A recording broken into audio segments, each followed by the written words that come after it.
This episode is brought to you by Zillow. You've probably spent hours Zillowing on Zillow, scrolling through beach houses, looking up the Zestimate of your boss's house.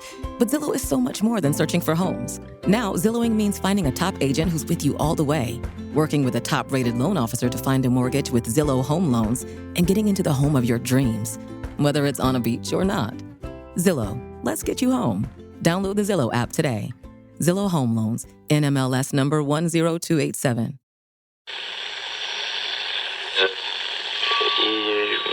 Empire.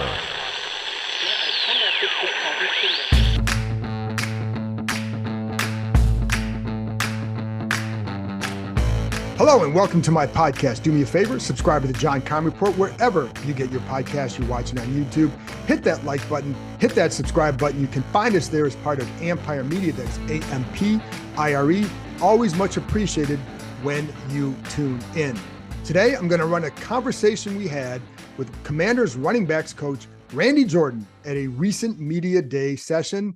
There was a couple weeks ago, we had the opportunity to talk to all the assistant coaches down inside the cafeteria. So you are going to hear some background noise during this interview.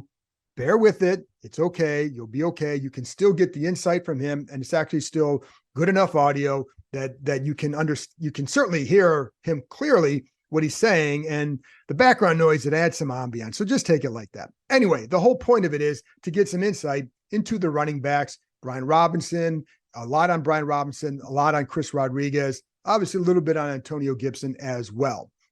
So one of the guys that we didn't talk about was Kareem Hunt. I'm going to talk about him right now, and that's kind of why I want to run this conversation with Randy. And by the way, Sam Fortier from the Washington Post is also on there asking a couple questions. Eventually, it was just Randy and I, but for the first few minutes, Sam was there as well. And then he left and went somewhere else, and then it was just Randy and I, but just for like the last half of it. Anyway, just wanted to let you know. So Sam always asks some good questions. So Kareem Hunt. Now, there was a report late last week about how the Commanders were apparently quietly looking into him. And, and of course you get questions like, is this going to happen? Is this going to happen? I would just say right now, I'd be surprised if it did. However, I'm not ruling anything out. I'm not shooting anything down, but I would just say I'm surprised based on what I know, which is when I talked to a couple of people over there. One person said he hadn't heard his name come up. Someone else who was definitely in the know said that he had no clue where that was coming from. Now, one thing that was pointed out to me is that Eric Bieniemy and Kareem Hunt are pretty close. So there's going to be a natural connection there. And, if they're looking into him, well, Bieniemy clearly already knows him pretty well. So I would say just kind of slow down on some of that. Certainly if anything was there, I certainly didn't get the feeling that anything was happening imminently or anything like that. Now, if Bieniemy goes to them and says, hey, this is a guy that could really, really help, then of course you have to listen. I don't know that that's happened. But again, people who are definitely in the know said they have no clue where that was coming from. So take that for what it's worth. Anyway, one thing I would say is, would it even make sense? Because again, there is a relationship there. Now, to me, where it would make sense is if in training camp, one of these guys goes down, because I don't know with Hunt, where is his game at right now? Cleveland has no interest in re-signing him. I think the feeling sounds like, and according to a couple of people I'll talk to, sounds like the Browns feel like he may have lost a step or two, but that he would be a good backup, which is what he'd have to be here. Now, if you're Hunt, do you want to come here where, what is your play time going to look like? Because you have Brian Robinson and Gibson. And again, you have to look at, when people hear Kareem Hunt, they start thinking the Chiefs Kareem Hunt. He ain't that guy anymore. So, he's going to be 28 before this season starts. There's more mileage on him, et cetera. Here's a little bit thing from you look at last year. Kareem Hunt had 678 yards from scrimmage. Antonio Gibson had 899. Gibson had 46 catches, 7.7 yards per catch. Hunt had 35 for 6.0 per catch. Now, you can sit there and say, well, he played for the Browns at offense, whatever. Hey, listen, Gibson played here, all right? So what this offense has been like too. So, if anybody had that sort of line of thinking, I think I would curb that one, because the whole reason why Bieniemy is here is because nobody liked that offense last year and how he was used. They want to see him used more. So anyway, I think that's one thing to keep in mind. And then when you look at it, like the reason I wanted to play Jordan too is, and it's not a video with Jordan, it is just an audio, but one of the reasons I wanted to play it is because, like, listen to how he talks about a Brian Robinson and listen to how he talks about Chris Rodriguez. Rodriguez, by the way, whom Bieniemy really liked before the draft. The reason why Rodriguez is here is because of Bieniemy. So understand all that. With Robinson, one of the things that Jordan talks about is, like, there's a couple plays that he points to in particular about, like, what he can do when he gets right. And he even said that Robinson told him, you never saw what I could fully do last season. So, just when so you have to keep that in mind. The other thing, though, that Jordan talked about in this offense for a running back, what's important is to understand how to run routes. And so I think that's going to be I think that was a key part of what they were doing this spring, is really kind of getting into the route running aspect with the backs. You saw a lot of work with that before practice in individual sessions, especially with Robinson and Gibson. And then you'd see it in the group sessions, and then you'd see it in teamwork. That was a major point of emphasis. And with this offense, and one of the things that Jordan talked about is the need to understand route discipline and where you fit into the route scheme and why you need to be in a certain place. Because everything here, a lot of it here is predicated on creating yards after the catch. That's going to be important for receivers like a Jahan Dotson, big time. And I think Gibson is going to be a guy that can get a lot of that as well. So, I think that's one of the things. Now, of course, a guy like Kareem Hunt would understand all of that. But is he going to be better for you than some of these other guys right now? Well, again, if somebody gets hurt in camp, of course it would make sense. But I certainly didn't get the sense that there was something like, oh yeah, there's all this going on, it's going to be close, and watch for it in the next couple weeks. Didn't get any of that. And again, I said, you heard what I got. So take that for what it's worth.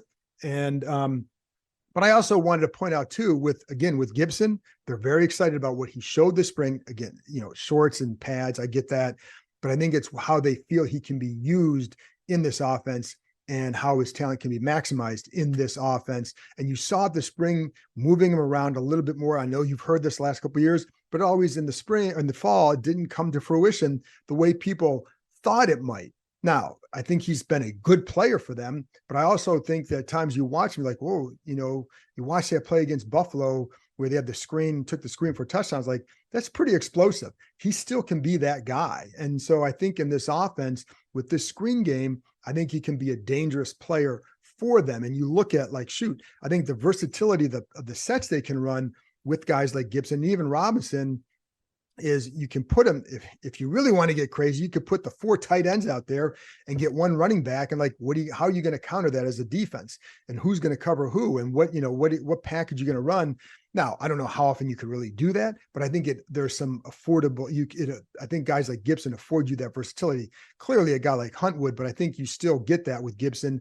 And I do think one of the things that Jordan talked about was Robinson catching the ball better than what he had envisioned. So you can hear all that in a minute, but I did want to point out some of that stuff. And I think when you watch Robinson, the numbers weren't always indicative of, I think, where he can get to in this game, because again, he was coming back from a brutal situation with the gunshots. And then it's also, not only that, but now you're still learning the offense, learning how to run as an NFL player. And I'd be curious to see how he is used in the pass game. He doesn't have to be this dynamic runner, but he has to be effective with it, because when one of the guys that Jordan talked about was a guy like Roger Craig, back, who played with the 49ers, for those of you who remember, was a really good pass catching back. But I think you need to be a dual threat with this offense, and in this particular style of offense. And I think, again, a guy like Gibson can be that. Can Rodriguez be that guy? I think they hope he can develop into a guy who can be a threat on all 3 downs.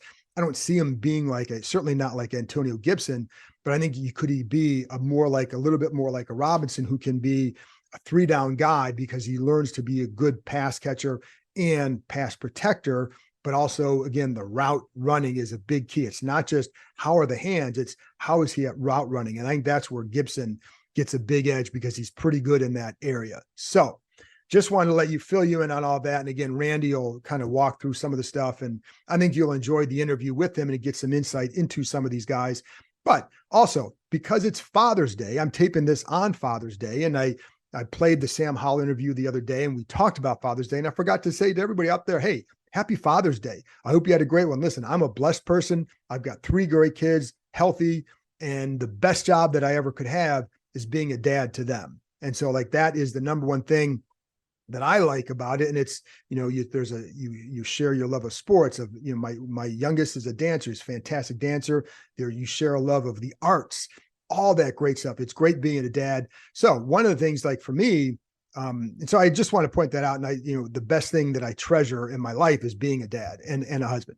Anyway, but as a kid, what I remember with my own dad, things weren't always great. All right. But one of the things I remember is, you look back on like my career and how did I end up in this place? And why did I have this love to go down this road to become a sports writer, to cover the NFL? And what I remember when I was a kid, I'd go out in the backyard. I'd have a little Cleveland Browns helmet. I actually had a couple different helmets. I remember I had a Joe Namath, the Jets helmet as well. And I'd go in the backyard and play a pretend game by myself. And, I was like 4 or 5 years old. And you put the little pads on the helmet, you go run around. My dad would be out there, but then I would have him go down in the basement with me, pretend that was a locker room, and I'd have him interview me. And then I would draw on this little blue sheets of paper some pictures of a football player, and they probably were pretty bad stick figures, but that's what it was. And I draw these squiggly lines for which was supposed to be like copy. And it was, I guess, some of the first stories I wrote, some of the first, media sessions I was a part of. But on this one, I was the guy being asked questions. Eventually, I realized I wasn't going to be the guy being asked the questions. I would be the guy asking the questions. Anyways, that was kind of where a love of that was all born. And also, for the NFL, we had season tickets to the Browns games. And for those of you who don't know, I did grow up in Cleveland. So, grew up as a passionate fan. And that's why one of the reasons I feel like I'm really lucky is to cover a team that has a passionate fan base. And I still think that it does. I think, and I think you guys will eventually be rewarded with this new ownership group. So it's why I'm happy for you that there's going to be this change. Anyway, so we used to have Cleveland Browns season tickets. And way back in the day, I was going to games like most of the home games when I was 4 years old. I'd go on my dad's shoulders, and because we sat in the bleachers, I'd go on the shoulders. I didn't have to have a ticket because I was a little guy. And so we just go through the turnstile and I kind of squeeze in and all that. And one of the things I always wished I could do is take my kids to games. And then I realized, like, life is different for me and my relationship with them was great. And it's like, I didn't have to have that. But it's also like, you just didn't. This was my job. There's nothing you can do. And then I also remember, then you look at like the cost of it now and just what goes on there. It's like, I'm okay. Anyway, but I did treasure going to those games, and it's a great memory with my dad, my brothers. And, so it was just something that I always enjoyed. But I do look back on, when you look where you're at in your career, you look back to those early moments and like, how did you get here? Why did you get here? And that was part of what helped me learn the game, helped me grow a love for the game. And even when I watched the games as a fan in the bleachers, we were halfway up and halfway across. We split the uprights. So my vantage point was as a safety. I grew up to play a safety. One of my older brothers grew up to play safety. He played in college. So, that it was just, but it really helped develop that love for the game. And it was great. So, and I'm happy that I had that opportunity to grow up going to a lot of NFL games and leading to a career where I go to NFL games. Yes, I feel pretty lucky. But anyways, for all you fathers out there, happy Father's Day, belated by the time you hear this. So if you have some Father's Day memories that you want to leave on the YouTube page, go ahead and do that and share away. So I just want to share some of that. So thanks for bearing with me. Now here's our conversation. Again, Sam Fortier from the Washington Post was also there with me, with Commanders running backs coach Randy Jordan. I've been looking for this all my life. On June 30th, Indiana Jones, a final triumph. a legend will face his destiny. A few times in my life I've seen things, and I've come to believe it's not what you believe, it's how hard you believe it. His last adventure Give him hell, Indiana Jones! will be his greatest. This is it. Indiana Jones and the Dial of Destiny. Rated PG-13. May be inappropriate for children under 13. Only in theaters June 30th. Tickets on sale now. This episode is brought to you by La Quinta by Wyndham. Wherever your work takes you, you know it's going to be a good time because you're staying at La Quinta by Wyndham. They have free breakfast, fully equipped gyms, and free high-speed Wi-Fi to help you take care of any last-minute business or help keep you in the know on all things sports. Tonight, La Quinta. Tomorrow, you triumph. Book your stay today at LQ.com.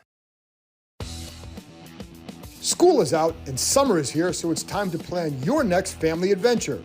With 8 different levels, 16 courses, 250 climbing obstacles, and over 4,000 feet of zip lines, the Adventure Park at Sandy Spring, located in Montgomery County, Maryland, is the largest ropes course and zipline park in the country. Beat the heat and join us after dark for some night climbing. When the sun goes down, the park is lit up, allowing you to climb under the stars. Check out their glow-in-the-park events for extra glow lights and music throughout the forest. Want to keep your feet on the ground? Grab a bite to eat from the food truck and give axe throwing a try.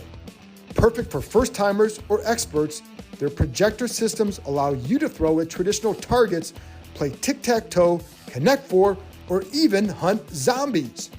Listeners of this show can get $5 off any ticket by entering the code KEIM23DC at checkout.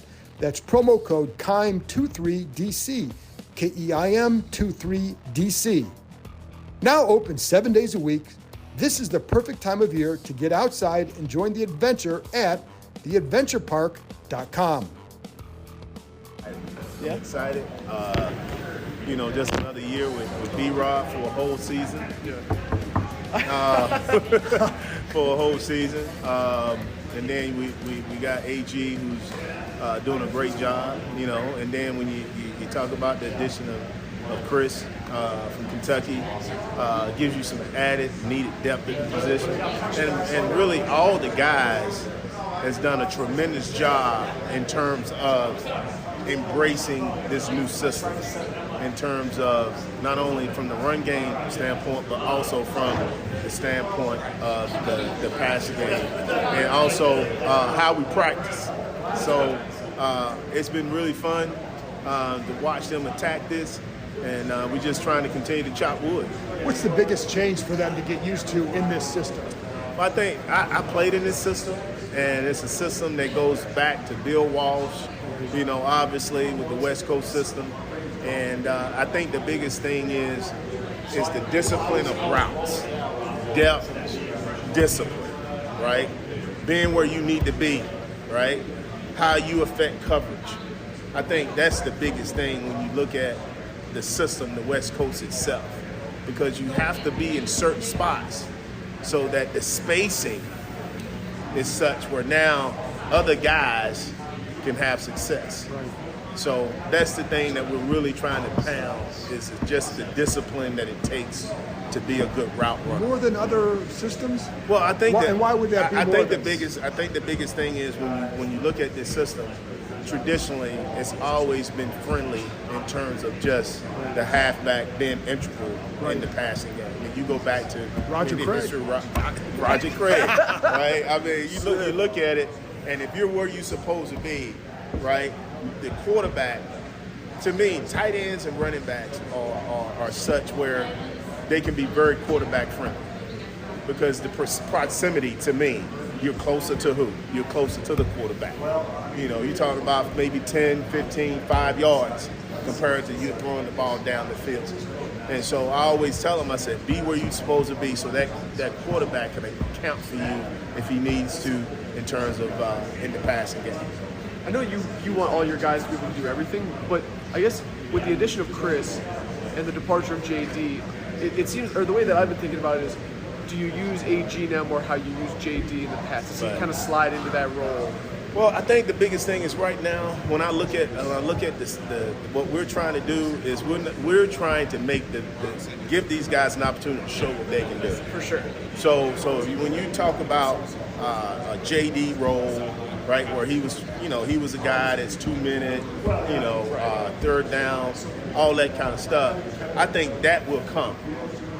And what I've challenged these guys, everybody has to know what to do on every situation. Right.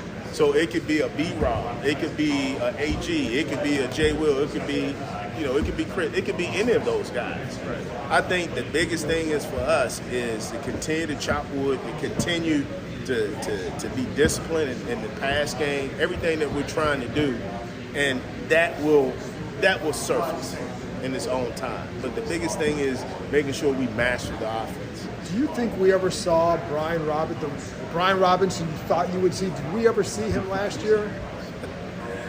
He said, I'm just speaking for him. He said He's like, Coach, you didn't see the real me. I said, well, damn it, let's see the real you this year.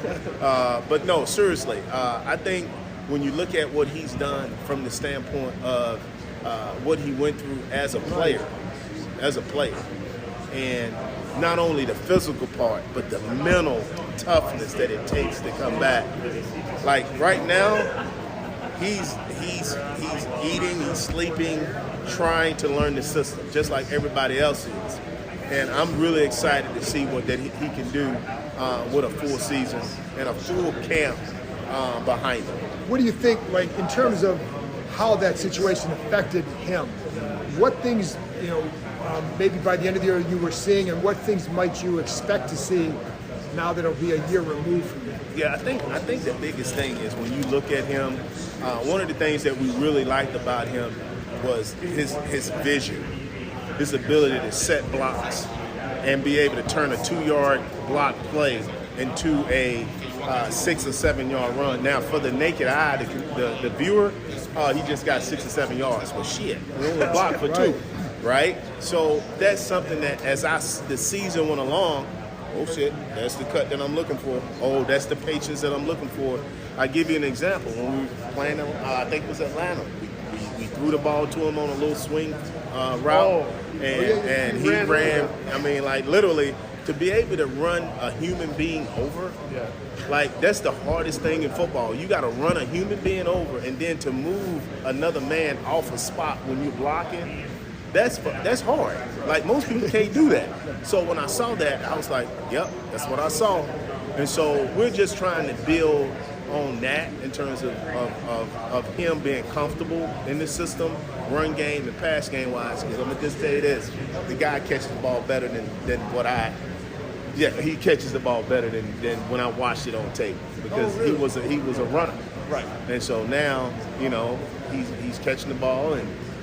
So we're not trying to put any necessarily by in a box. We're just trying to make sure that we're getting that. I wasn't trying to put anybody in a box. I was just thinking he has that skill set, that background as the receiver. Yeah. Oh yeah. On Chris Rodriguez, what are some of the things you've seen from him so far? What stood out to you? He runs heavy. He runs heavy. It's easy. He's easy, and he's smart. He's a smart kid. I mean, I say kid. He's a young man. I say kid all the time. Yeah. But he's football. He's got a really high football IQ, and he works extremely hard. But you can see glimpses. He's not. But none of these guys are finished product. So the biggest thing is I stress with him is alignment, assignment, and adjustment. The 3 A's. AAA. It's alignment. What do I align in the formation? What's my assignment? What's my job? And then once all those two things come together and the ball snaps, the picture changes, do I have the ability to adjust? And we work on that every day. He seemed like, even just watching some of the stuff at Kentucky, really decisive one-cut guy. And I know the big thing is being physical, but he also seems to have that aspect. Yeah, and the thing, when you say one cut, right, he has a great feel for interior running. Right. Where he can run and he'll get kind of skinny in the hole. It's real subtle. Yeah. And then he falls and he grinds out. He gets hit for 3, then he falls for another 3, so he gets 6 yards. Right. And I think when he's going to be at his best is when he has pads on, just like all of these guys. And then now you can be able to really say, oh shoot, okay, that's why we like him so much. This episode is brought to you by Zillow. You've probably spent hours Zillowing on Zillow, scrolling through beach houses, looking up the Zestimate of your boss's house. But Zillow is so much more than searching for homes. Now, Zillowing means finding a top agent, someone who can answer all your home buying questions, even the ones you're embarrassed to ask. They'll take you on tours, offer expert local advice, and help you get into the home of your dreams, whether it's on a beach or not. Zillow, let's get you home. Download the Zillow app today. That's it for this episode. Thanks to you for listening, and thanks to Randy Jordan and all the other assistant coaches for their time. I'll be running some more of those interviews with some of those assistant coaches, not all of them, but a couple of them. And then I also have an interview coming up sometime probably over this week. I'm going to play with Anthony Boone, who was Sam Howell's offseason quarterbacks coach. Had some really good insight into what they worked on why, and just some of his thoughts on how and what he knows about him. He's worked with the guy since he was a freshman in high school. He knows him pretty well, so I'll be playing that one pretty soon as well. Anyway, that's it. Thanks for listening. I'll talk to you next time.